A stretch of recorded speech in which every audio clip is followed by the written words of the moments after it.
শ্রমিকরা প্রথমে বিশাল ড্রামগুলোকে মাপ অনুযায়ী লম্বালম্বি কেটে ফেলে।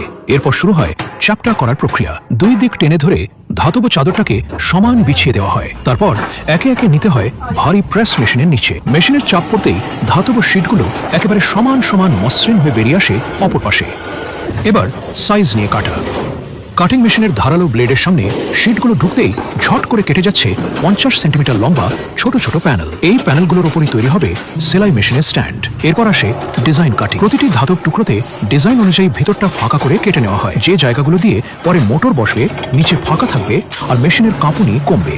ডিজাইন শেষ হলে এগুলো নিয়ে যাওয়া হয় রং করার সেকশনে। বড় স্প্রে মেশিন দিয়ে প্রতিটি অংশে সাদা রঙের একটি ফাইন লেয়ার দেওয়া হয়। তারপর সোজা ঢুকিয়ে দেওয়া হয় ড্রায়ারে, যাতে রং দ্রুত শুকিয়ে শক্ত হয়ে যায়। শেষ ধাপে স্ট্যান্ডের নিচে লাগানো হয় ছোট ছোট রাবার প্যাড, যাতে কম্পন কমে এবং মেশিন স্থির থাকে।